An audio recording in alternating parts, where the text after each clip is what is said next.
सम्मान निधि योजना की किस्त रुक जाएगी। क्या है फार्मर रजिस्ट्री और डिजिटल गोल्डन कार्ड, देख सकते हैं आप। दरअसल पीएम किसान सम्मान निधि योजना का फायदा लेने के लिए अलग अलग राज्य सरकारों ने अपने अपने स्टेट के हिसाब से अलग अलग नियम बना रखे हैं। तो उस हिसाब से यूपी में ये स्पेशली किसानों के लिए नया आदेश जारी हुआ है। चलिए अगली बड़ी खबर देखिए। बायजू के फाउंडर बायजू रविंद्रन को 6 महीने की जेल की सजा और $70,500 का जुर्माना लगाया सिंगापुर अदालत ने। बायजू के संस्थापक पर यह बड़ा फैसला सुनाया। क्यों 6 महीने की जेल की सजा और 67 लाख का जुर्माना लगा? तो सिंगापुर कोर्ट ने इन पर प्रॉपर्टी और पेपर छिपाने के आरोप में दोषी पाया है। चलिए अगली खबर देखिए। रडार, जैमर और हार्ड किल गन समेत कई आधुनिक तकनीक से अब भारत की विदेशों से लगने वाली बॉर्डर ज्यादा सुरक्षित होगी। भारत की एंटी ड्रोन शील्ड सिस्टम बनकर तैयार हुआ। नया एआई सिस्टम दुश्मन को पलक झपकते ही ढेर कर देगा। दरअसल भारत ने जेन टेक्नोलॉजी द्वारा विकसित एक नया एआई संचालित स्वदेशी एंटी ड्रोन सिस्टम पेश किया है, जो बॉर्डर पर दुश्मनों को मुंह तोड़ जवाब देगा। इससे भारत की ताकत, डिफेंस पावर और बढ़ेगी, है ना। और इबोला वायरस पर बड़ी खबर देखिए। भारत में भी इबोला की दस्तक की आहट दिखने लगी। युगांडा से कर्नाटक के बंगलुरु आई एक महिला में इबोला जैसे लक्षण दिखे हैं, तो उस महिला को अभी एयरपोर्ट पर ही आइसोलेशन में रखा गया।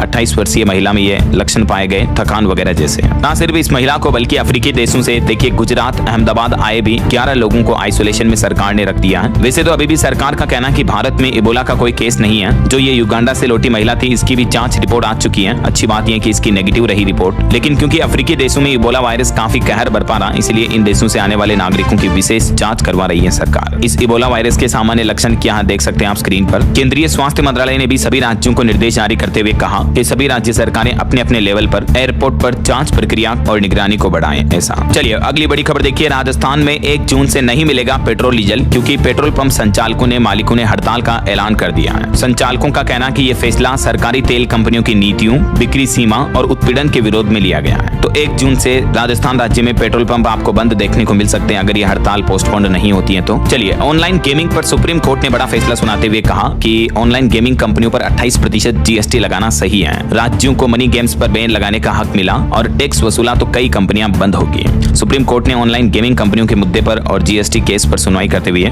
केंद्र सरकार का सपोर्ट किया और 28% जीएसटी को सही बताया। वहीं सोना चांदी के भाव पर अपडेट आ रहा दोस्तों। 2 दिन में चांदी 10,000 रुपए तक सस्ती हुई और अभी चांदी का भाव 2,61,000 रुपए प्रति किलो पहुंच चुका है, जबकि सोना 2,800 रुपए तक सस्ता हुआ। अभी 10 ग्राम गोल्ड का प्राइस 24 कैरेट का 1,56,000 रुपए प्रति 10 ग्राम चल रहा है। बाकी और भी अलग अलग कैरेट के हिसाब से गोल्ड का प्राइस आप देख सकते हैं चार्ट में। वैसे अगर आप भी सोने चांदी में निवेश करने का प्लान कर रहे हैं तो इस पर एक रिपोर्ट सामने आ रही देखिए कि सोने से बेहतर चांदी में निवेश करना सही हो सकता है या नहीं। इस पर यूएसबी का कहना कि सोने में अब वापस पहले जैसी तेजी आना आसान नहीं होगा, तो निवेशकों को क्या करना चाहिए। तो इस पर ग्लोबल सर्वे एजेंसी यूएसबी का कहना है कि सोने में अब अचानक शॉर्ट टर्म टाइम में वापस इतनी तेजी नहीं आएगी, बल्कि अगली बड़ी तेजी के लिए निवेशकों को अभी कुछ सालों तक इंतजार करना पड़ सकता है। यूबीएस इन्वेस्टमेंट बैंक के रणनीतिकार जॉनी टेवेस का भी ये कहना है कि गोल्ड वापस इतना अच्छा परफॉर्म नहीं करेगा, बल्कि उनका ये कहना कि सोने से बेहतर तो चांदी परफॉर्मेंस करेगी। तो आप अपनी रणनीति के हिसाब